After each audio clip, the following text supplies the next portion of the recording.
Hi there, welcome back to another episode of the Bonsai Stuff podcast. It's me, Scott Martin from Bonsai Matsu, and thank you for checking in. Appreciate it. It's always nice to know there's other people out there listening that are as crazy about bonsai as what I am. So thank you very much. Today's episode of the podcast is going to focus on a few things that are directly related to me and where I am. I'm in Melbourne, Australia, for those who don't know, and we're into the start of the spring season. Spring brings along lots of new growth, which is lovely, really, really nice. But there's also the management of that new growth, as well as a key topic, which is fertilising and fertilising your trees.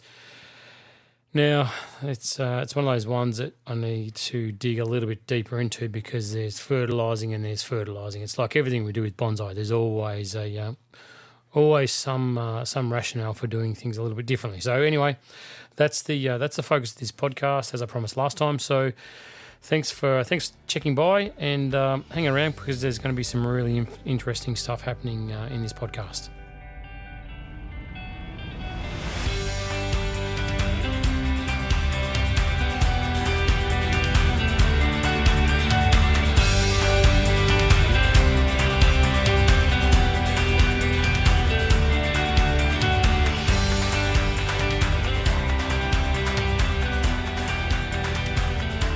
Righto, so fertilising.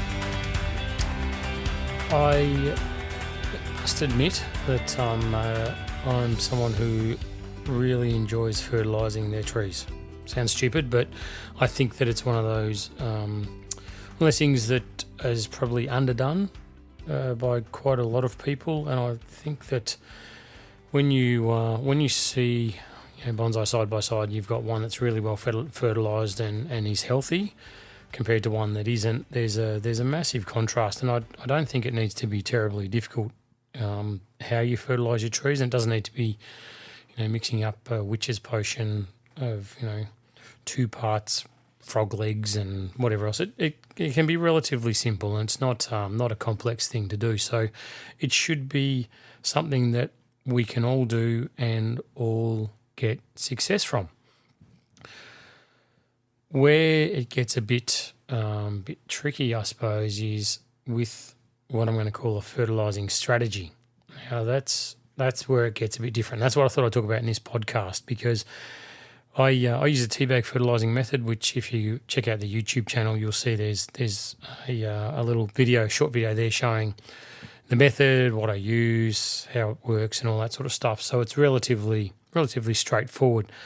And when I provide people at the start of their bonsai journey with a guideline for fertilising, which is all it is, it's just a guideline, I focus on the simple fact of 1 tea bag per tree per month during the growing seasons of spring, and double that during the growing season of autumn. So effectively you're doing three tea bags in spring and 6 tea bags in autumn. So therefore you're only fertilising really on that strategy, that method, 9 bags per year per tree. And if you've got 10 trees thereabouts, that's not a lot of fertiliser. It's really not a lot of hard work. It's not arduous. It's it ramps up a little bit when you've got a lot more trees. My last run of fertiliser bags was about 550 bags for my first round of fertilising through spring.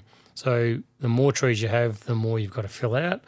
But it's all relative that once I've done it at this initial part of spring, I've then got a month break to catch up and do the rest of the fertilising bags for the next time I have to fertilise. So it's not too over the top, but where it gets really important and where it gets a little bit tricky, I think, is, and where basically you can breeze over things, is when you don't come up with a fertilising strategy per bonsai you have.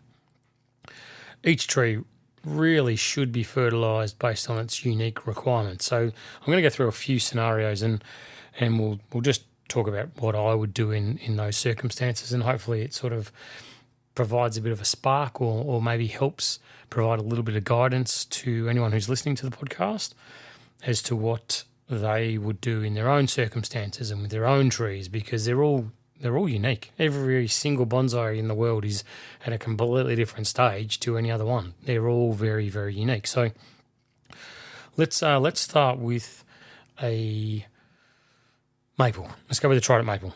Very commonly used for bonsai. Let's say it's a mature tree and it was repotted 2 years ago. Scenario one. So we've had plenty of root growth last year. The pot's become a little bit bound. It's probably another year away from being repotted, and the growing season started. So what do you do with that tree?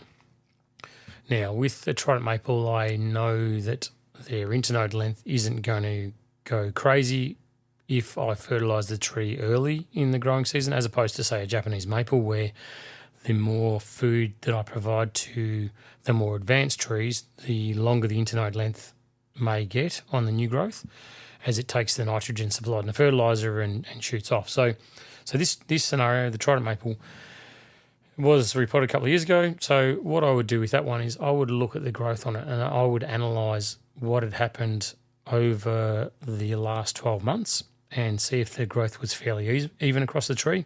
I'd also analyse whether there's been any dieback over the winter period. So as things start to open up and start to pop, are there branches that have died off? Is there any sign of potential weakness in this tree, which is very common? In that scenario, I would also look at the pot size. So we're assuming the pot size is, 30, 40 centimetres across. So it's quite a large pot. It can take more than one tea bag of fertiliser. So for that tree, knowing that my strategy for the development of it and the future refinement of it is to then do a defoliation come November, a few months' time, then I want to have quite a strong tree. So therefore, my fertilising strategy for this tree is to be aggressive. So that would involve possibly 3-4 tea bags for that tree every month throughout spring to try and build up the tree's strength. So if I took the same tree and it had been repotted, so it's a refined tree, trident maple, internode length won't jump away when I fertilise it, but it's just recently been repotted. Now, the repotting process provides a real spark, a real kick in the pants for the trees to shoot off with new roots because they've got all that extra space and volume to grow new roots. And as the roots start to take off, the foliage starts to take off as well. So it can be a little bit uncontrollable after repotting a tree like that. So I would possibly only offer maybe one bag of fertiliser on that same tree, just not to get thick, coarse growth that runs away really quickly from me that I can't manage.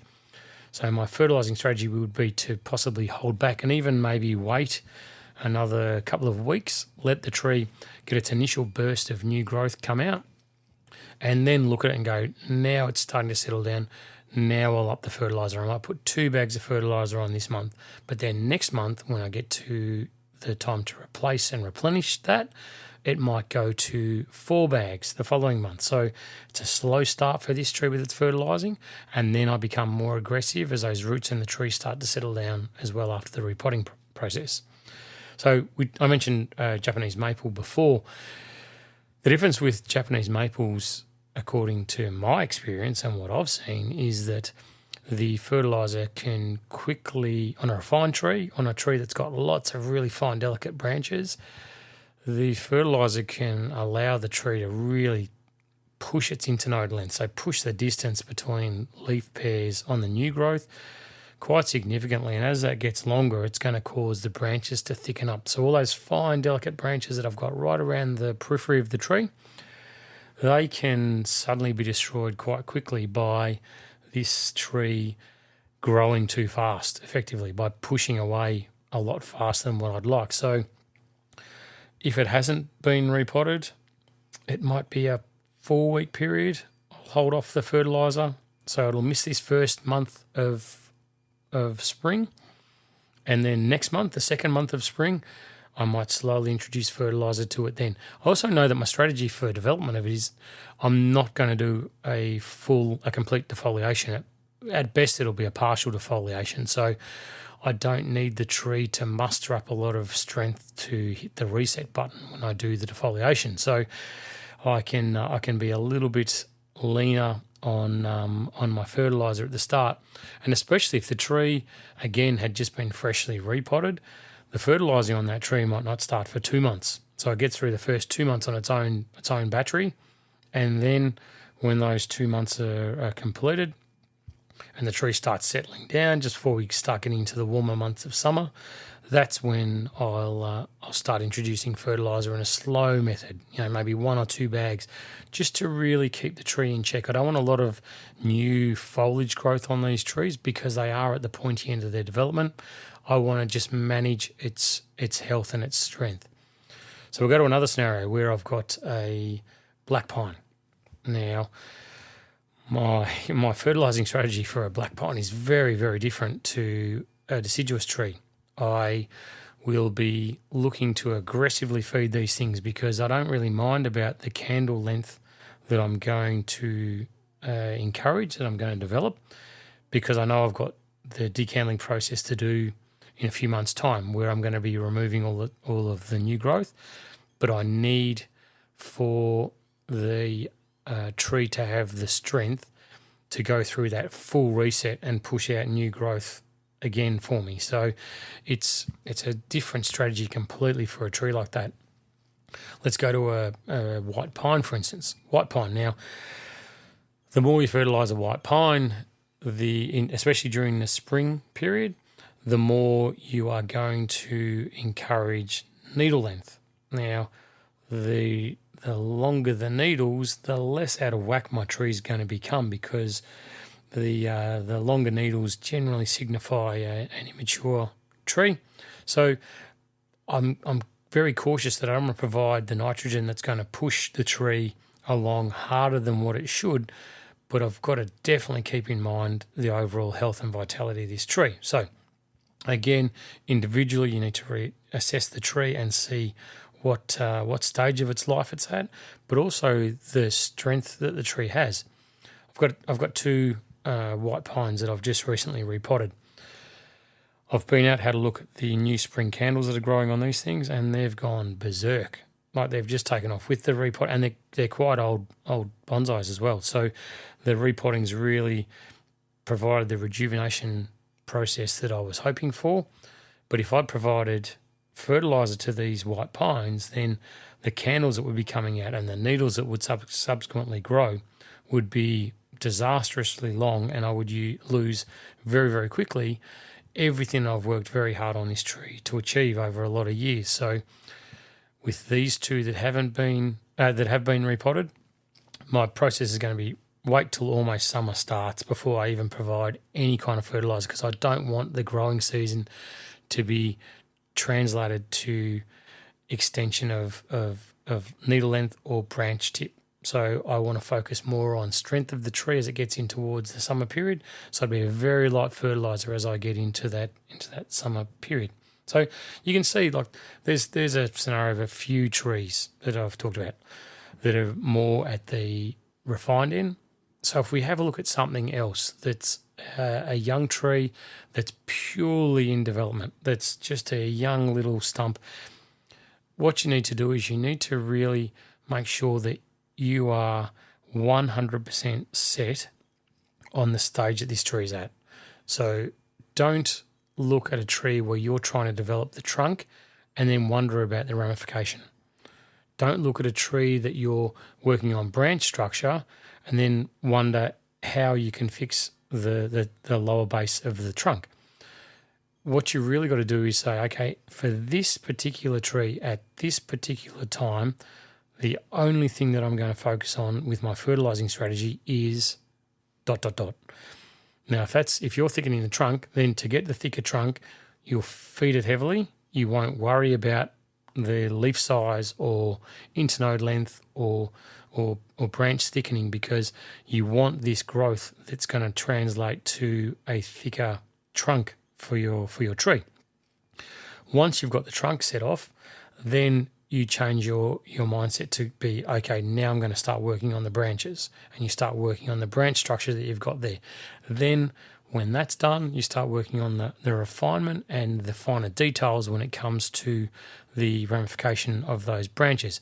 And the fertilising strategy that you've got, it's got to shift accordingly based on exactly where this tree, the particular tree that you're looking at in front of you, is before you just start slapping fertiliser on this thing. So why do you need the fertilising strategy?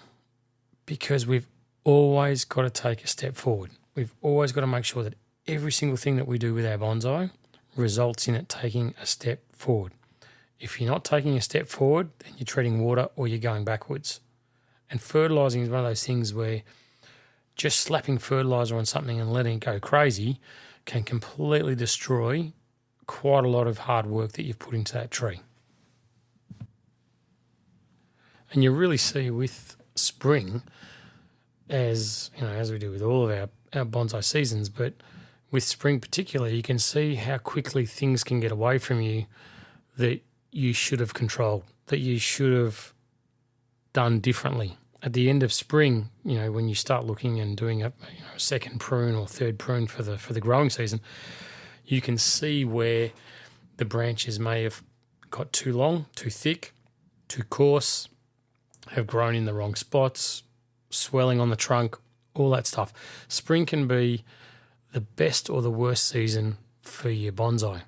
And I think that the fertilising strategy is a crucial component for getting it right, for making sure that you are going in the right direction with your trees, that you are able to get through summer when it's 40 degrees and it's scorching hot, or it's dry, or whatever it is. Spring can be used and harnessed via the fertilising strategy, by your feeding strategy, to make sure that you're going to get to a position with your tree that you're happy with, that you need to make sure that you're taking that constant step forward always. The process for fertilising that I use with the trees, because I do use the tea bag method, I find that there's a draw mechanism for the roots. So when I put it onto a position of the pot, I know that the roots are going to be drawn to that area. Every time I water the tea bags, it's providing the resources to the tree that it needs, and the roots are chasing that. So they're going to grow aggressively into these tea bags, to the point that when I remove them in a few months' time down the track, the roots are actually inside the tea bag, and I need to break the roots to separate the tea bag from it. So it's really important that when you put tea bags on, or when you replace tea bags, that you're shuffling your way around the pots, and you're making sure that the root growth that you've got inside the pot through the medium is consistent across all areas. So just make sure that it's you're not always putting into exactly the same spot. Why do I use the tea bags? I use the tea bags because it's bloody easy. It's really simple. You can buy these things for very little. Come in packs of 100. They're a good size. The ones that I get, you can get a range of different sizes. I use one that's about 70 mil by 90 mil or thereabouts. So it provides quite a lot of available space for fertiliser to be put into the bags. I love that the sediment, when they're inside the tea bag, stays inside the tea bag. It doesn't get into my bonsai potting mix. It's really important to me to make sure that I've got, cavities for the roots to grow, the soil air for the roots to breathe. So by putting the fertiliser directly onto the surface of the pot, it clogs it up and it sets, and it undoes all the hard work that I do with my repotting. So by having the tea bag, I can very quickly fertilise my trees, but so importantly, I can also remove it when it gets to a period of time where I don't want to encourage foliage growth on my trees. Gets to summer, starts to get warm.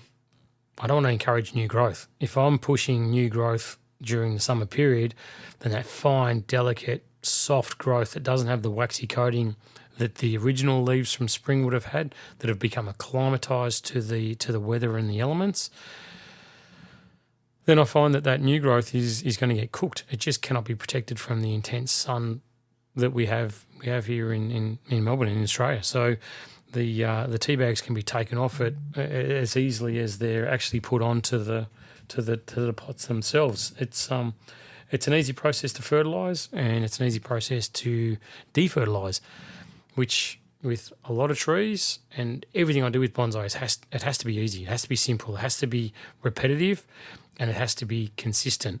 So by sticking with this same method year on year on year, I know very consistently what results I'm going to get by keeping my fertiliser within a certain range, making sure it's organic, making sure that my results are going to be deliverable and measured every single time that I apply.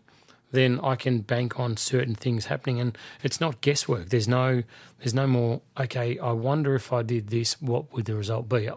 I know pretty clearly that within a certain range, I'm going to get a certain response from my trees, and that's really important, especially when it comes to something like decandling black pines. I've got a lot of black pines that I need to work through, and I don't want to be wondering whether I'm going to be decandling my pines, because with that decandling process, you get elongation, and without fertilising, without having a tree strong enough, without making sure that my tree has the resources available to it, I can't decandle, because it'll end up in the branch dying off, because the second round of buds will not take, they will not go. So it's really important. So if, as I said earlier, if you have a look at the Bonsai Matsu YouTube channel, you'll see there's a really clear, short video on the tea bag fertiliser method that I use. You can see how easy it is, and I'm sure that these things will be available around the world, and they're dead simple. There is an issue with pets with them, because I do use blood and bone, so there is an issue with animals, rats and possums and dogs and cats and whatever, taking them off the trees, but I work on the sheer weight of numbers around my yard that, when I'm putting them out there, I'm not putting 3 or 4 bags out, so it'll make a difference if they go. I'm putting 300 or 400, and if they take a few here and there, I just replace them as they go, and they get sick of it way before I do. So definitely fertilising strategy, one more time, it's really important to have one in your head and understand what the results are going to be based on what's happened recently to the tree, and also exactly what you want to achieve in the future.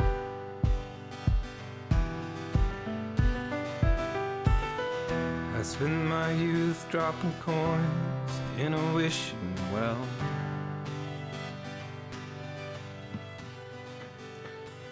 Okay, so as I mentioned, we're at the start of spring now, and I just want to make this an appreciation note.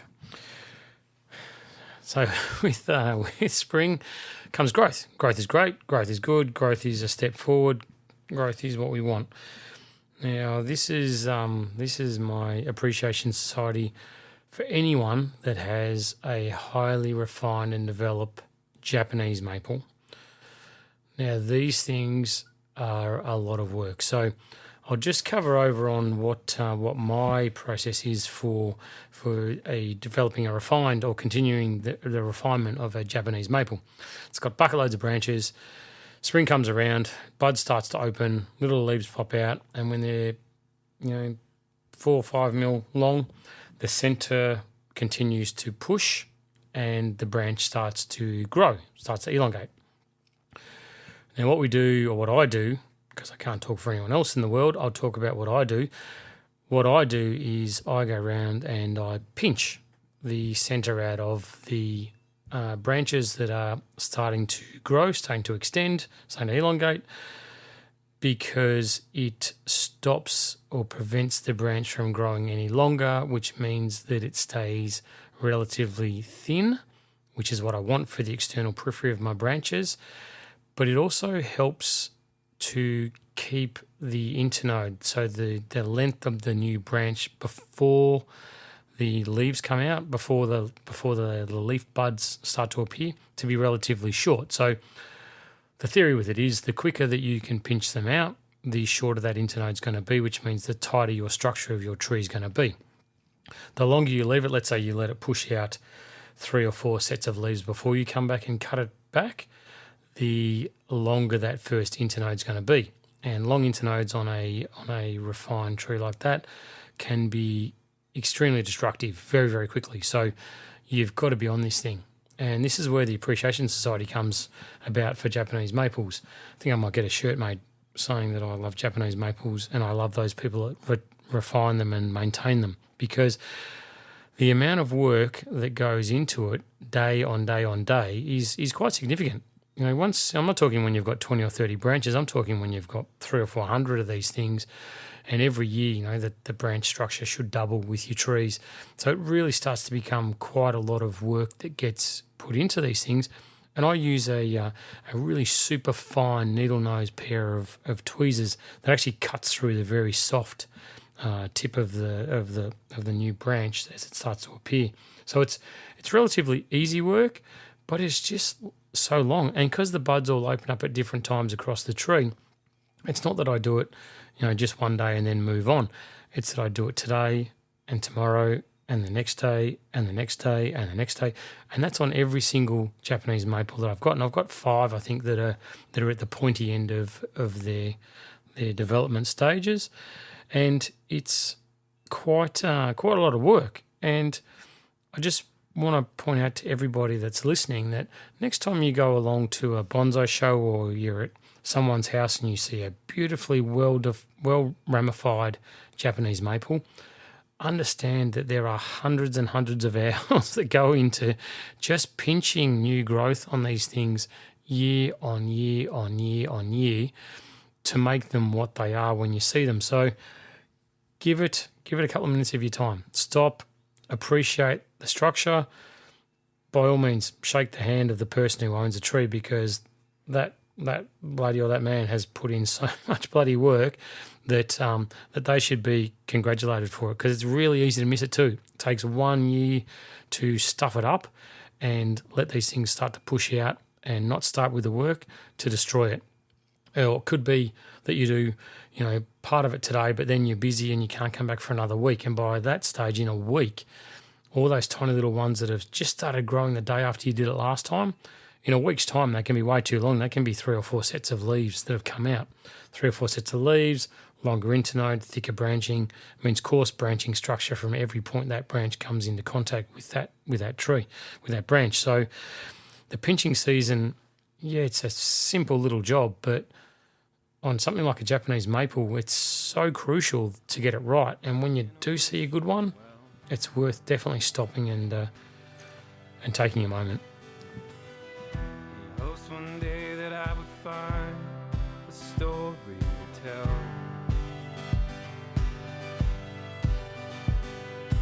How every regret so solely empty life. A long time ago, I was told that you should only do something with one of my trees, one of my species that I work with, on the hottest day of the year. And as I was told, I thought that's funny. But the person telling me is older than me and they've done bonsai for a lot longer than I have, so I stuck with it. I did it, and it was a fig. It was a ficus, and it resulted in a lot of dieback on the branches, and it would have been for more than one reason. You know, obviously back then, you know, a long time ago, my root structure wasn't my key focus. It was more on how the tree looked rather than how the tree was, as what my focus is now. So, and I'd forgotten about it, to be honest. I'd forgotten that advice that I was given because it seemed funny to me. It had a negative side effect. So I walked away from it and said, yeah, it can't be the case. So I packed it away in the back of my head and never really thought too much about it. And every now and then it pops up. I you know, whether I get asked about it or I read it somewhere or I see it someone's doing something, you know, taking a full deciduous in leaf, hard as summer and repotting it just because they can. It's it's possible. You can do anything. Anyone can do anything at any time that they want. What's the long-term effect or consequence of those actions? Depends. Tree's really healthy, might be minimal. Tree's not so healthy, it's disastrous. And I think it's pretty crappy advice to give someone in a position of responsibility where you're held for your position in the bonsai world to say, you should only do that on the hottest day of the year and because of whatever. So anyway, I'd forgotten about it, and a couple of days ago it popped up where it came through my messaging. I've been told I should only do this on the hottest day of the year, and I wrote it down. I thought I've got to talk about this on the podcast because it's one piece of advice that is really super dangerous and completely unnecessary. Unless you work for 364 days a year and the only day off that you have to work on your bonsais all year is the hottest day of the year, then why would you do it? I can never understand the logic that someone applies to thinking that doing anything to your trees on the hottest day of the year would provide a benefit, whether it's wiring your trees, whether it's repotting, whether it's defoliating, whatever. I just cannot understand the logic that someone would apply when they provide that advice, because I know that when I heard it, I couldn't understand the logic, but I followed it, monkey see, monkey do, because I was following who I thought was a leader in the bonsai industry, and it was disastrous. So I just wanted to talk, as we're in Australia, we're heading towards warmer times, warmer season. Summer's only a few months away now. Thank goodness, it's freezing at the moment. But as we get towards those warmer months, I'd hate to think that anybody that listens to this podcast is possibly looking at what needs to get done to their bonsai thinking, I'm just waiting for the hottest day of the year before I go ahead and do that, because it's insane. It's completely insane. I don't care what the species is. I don't care where it naturally grows. I don't care what it is that you're looking to do. The thought of doing anything to your trees other than providing shelter to them and water on the hottest days of the year is for my 2 cents, probably the most incorrect thing that you could possibly do. So if you do hear advice like that, I would really strongly suggest that you just question it and try and dig a little bit deeper and find out what it is. And if you do find out that there's hopefully a common sense, logical reason for that sort of thing happening and being done, then please get in touch with me, because I'm still yet to hear one that makes sense to anybody. I've recently acquired a few new trees as well. Nothing too significant. There's a beautiful Australian native, Banksia, that if you have a look on Bonsai Matsu's Instagram, you'll see there's a little video of that one. That's got a few plans coming up for it. A repot coming up relatively near future, as well as a beautiful corky bark Japanese black pine that's on the mend bench at the moment. So it's just got to build up some strength, and then that one will be I think going down a YouTube recording path. So I've started on those two, but it's nice. I haven't had new stock in the collection for quite a while, but these two came up and they've jumped on board, which is great.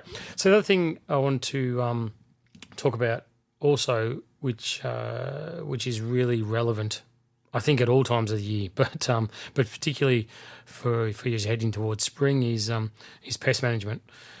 It's whatever your management strategy is, whether it's buying ladybirds, lady beetles, or whether it's spraying, whether it's picking off the bugs one by one with a pair of tweezers, whatever it is, you need to be on guard at the moment, because that delicate foliage is just a gentle reminder that it's worthwhile keeping an eye on your trees every single day. I look at mine probably 2 or 3 times a day at the moment, and I still get caught by surprise every now and then when I come past and go, well, it's just there this morning. Like, how did that aphid get there? So it is something that you need to build into your almost daily check. And I love the warm weather. I love the sunshine in the morning. Our days are starting to get longer. So it's, as I've said before, get a coffee, cup of tea, glass of water, walk around and have a look at them every morning. Just keep an eye on it when you can, if time permits. But definitely put it on the radar. I have a whiteboard in my workshop, and I have written up there pests at the moment, because it's something that I constantly need to be reminded about, that I have to keep an eye on it, because it's something which can kick you backwards a few steps by letting them get out of hand. So that's just your friendly public service announcement for the start of spring for everyone out there with growing bonsai. So that's the end of this podcast. Thanks for tuning in. I've invested in some podcasting gear, so hopefully the audio quality is a little bit higher quality now than what it has been before. I do take these podcasts very seriously. I love it. I love what it provides to people. I love that it's hopefully a source of inspiration for everybody, where you can take something away from every podcast that I offer, and also make it that the podcasts are for all of us. No matter whether you're starting bonsai or whether you've been doing it for 1,000 years, it should make no difference. There's always something to be reminded about, something to be inspired by, something to be kicked along with, and maybe look at with a fresh set of eyes and question what you're doing. So thanks for sticking around. The number of people listening to the podcast is growing exponentially, which is awesome. Tell your friends about it too, because the more the merrier as far as I'm concerned. And please stay in touch, as always. I love it. Whether no matter which part of the world you're around, you're Northern Hemisphere, West Southern Hemisphere, I still love hearing from you. And please take care of your trees and spend as much time with them as you possibly can, and give them everything. Give them that extra couple of minutes. Give them the extra bit of love that they need to keep progressing forward, because you won't look back. You'll year on year, you'll feel so good about your trees that they'll be jumping out of their skin, and you'll be doing cartwheels around the backyard. So give them a cuddle for me, and thanks for tuning in. Until next time, happy bonsai.